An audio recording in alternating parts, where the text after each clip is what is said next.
Welcome to Your Healthy Kitchen from Dignity Health Yavapai Regional Medical Center.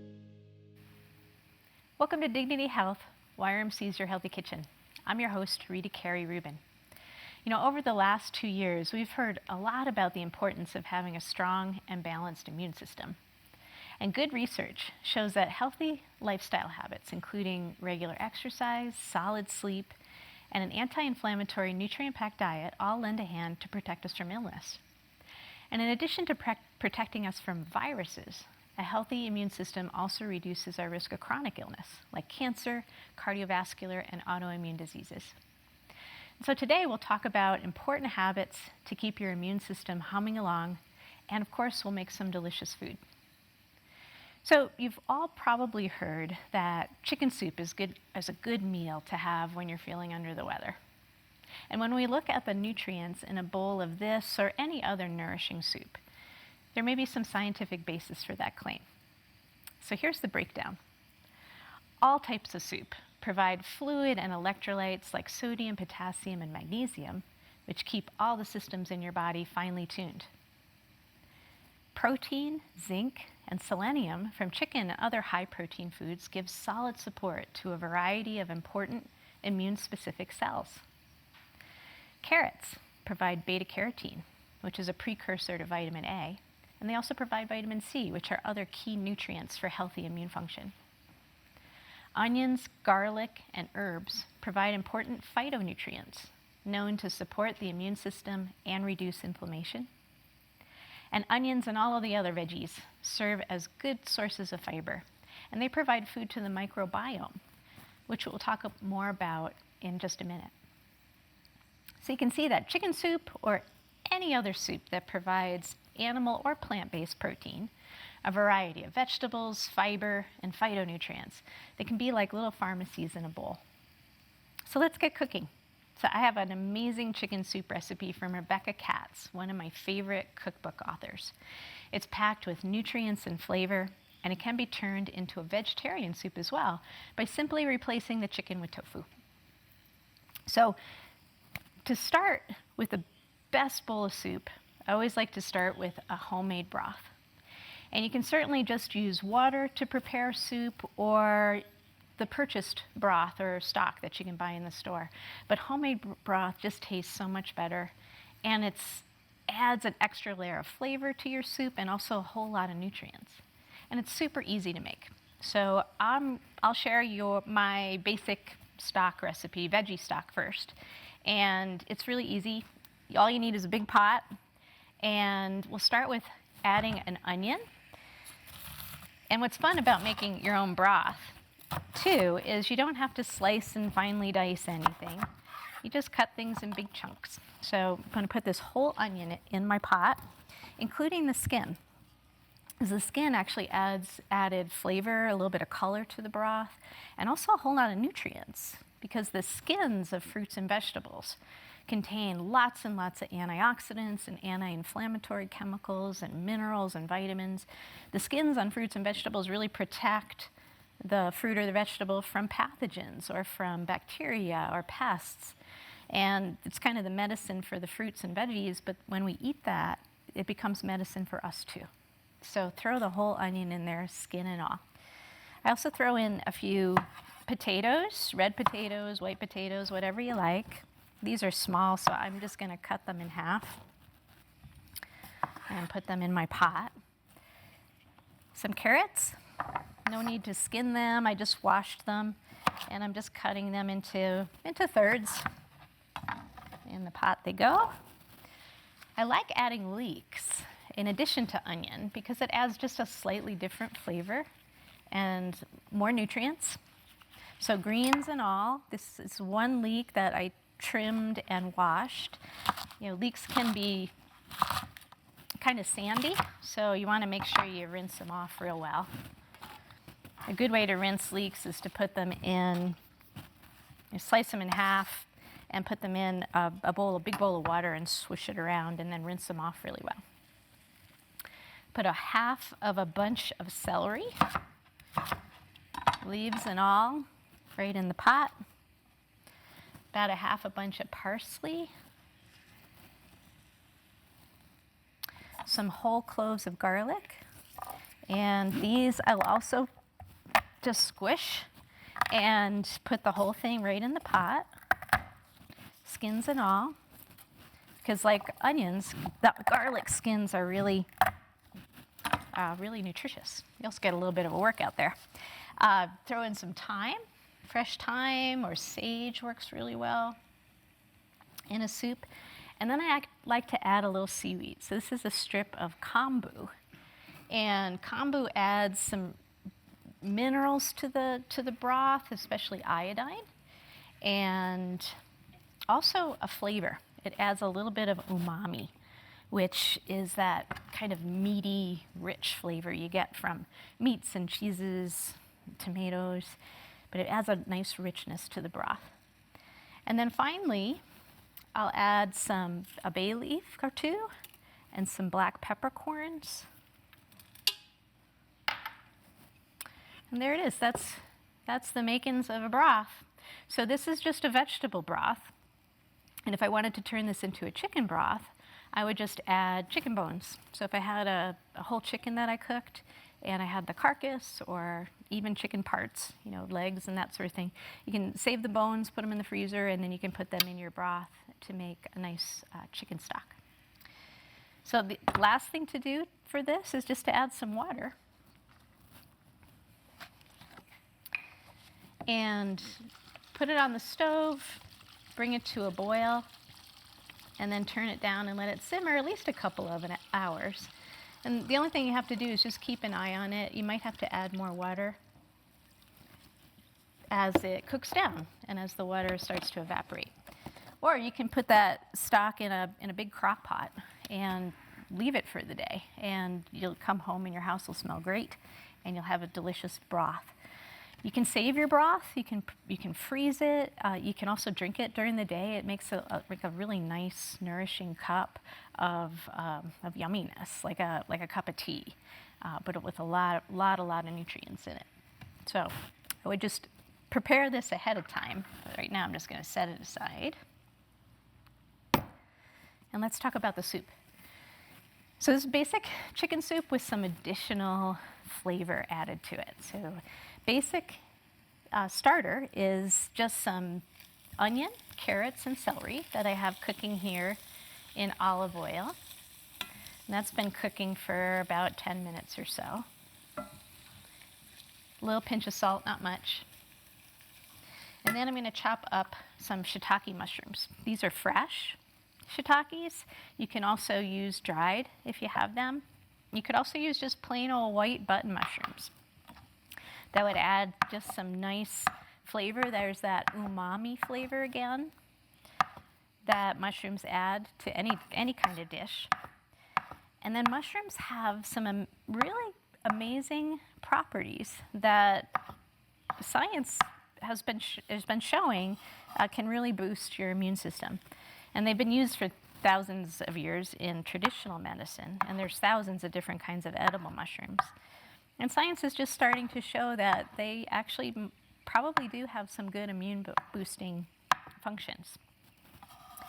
There was a recent study with shiitakes. It was a small study, but they gave one group of people, shiitake mushrooms every day, about 5 or 6 fresh mushrooms every day for 4 weeks. Other folks, they didn't give any. They just gave what we call a placebo.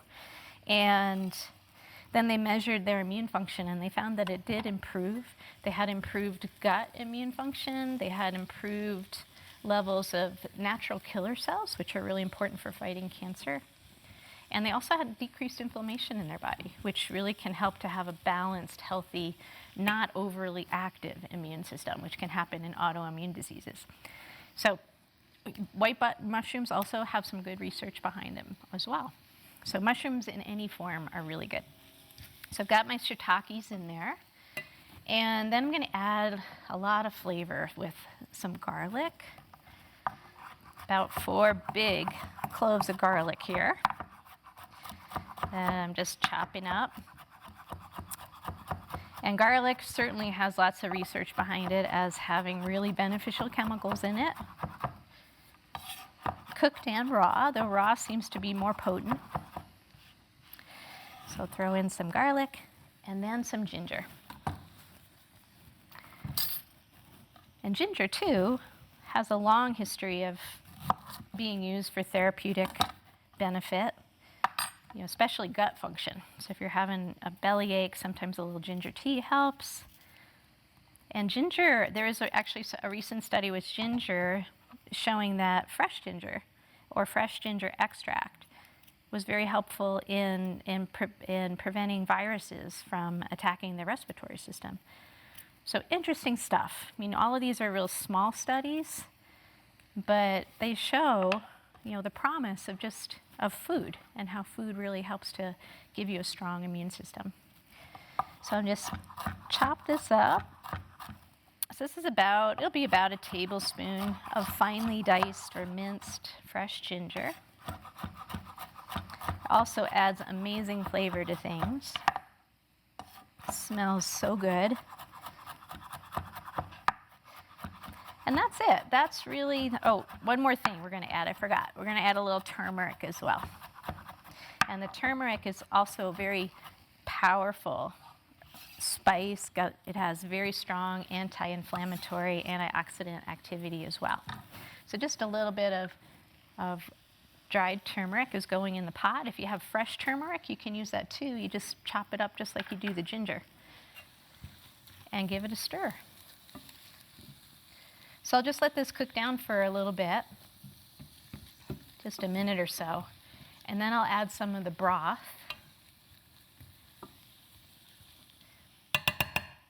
And let it cook. I like to add a little bit of broth to begin with, just to cover the vegetables.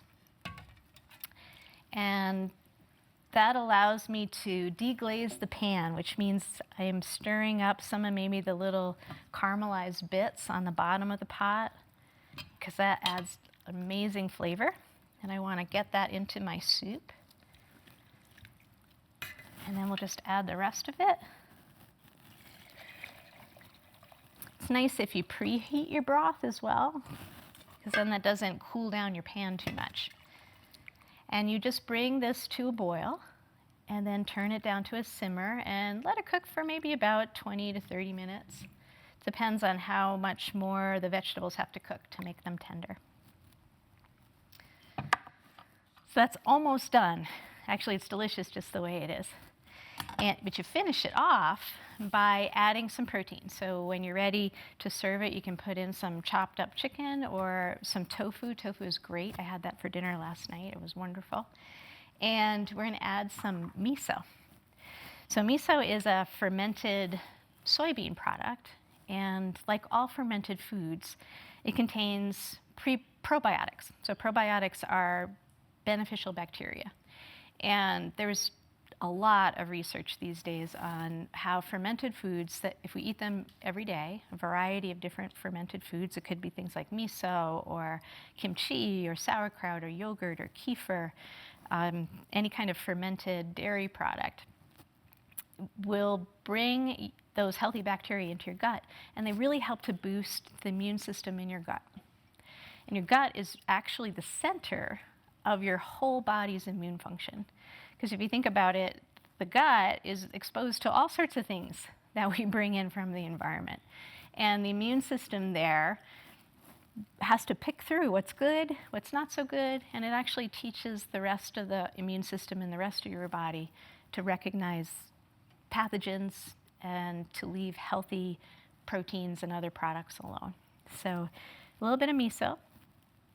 So the trick with miso is once this is cooked, I'll just take a little bit of hot broth out of the pot and add it to this cup with the miso.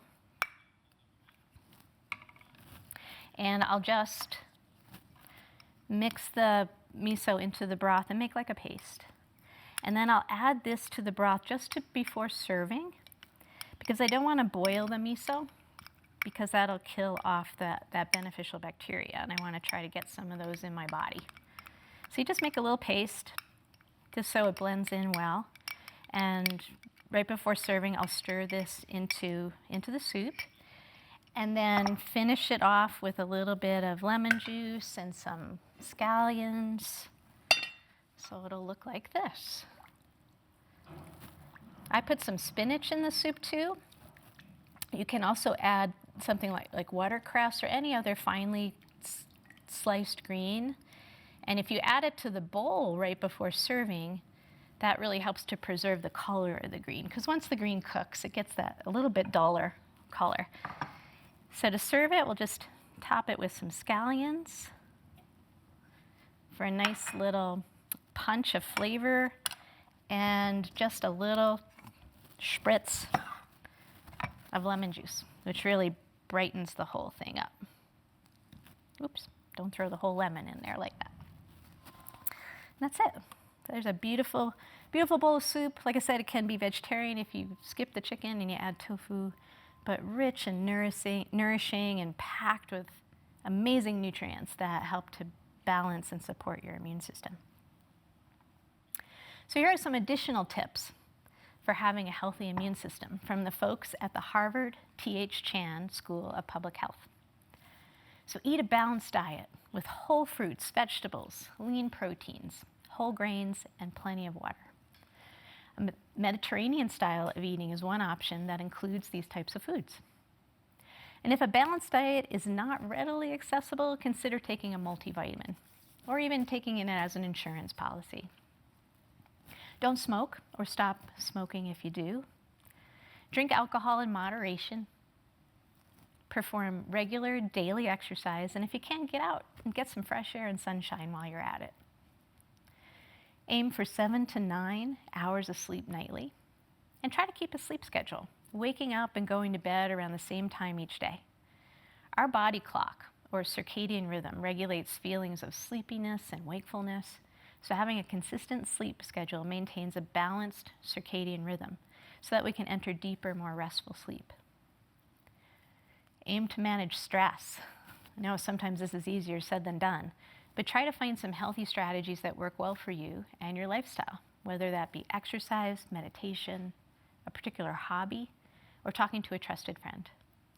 Another tip is to practice regular conscious breathing throughout the day and when feelings of stress arise. It doesn't have to be long, even a few deep belly breaths can help.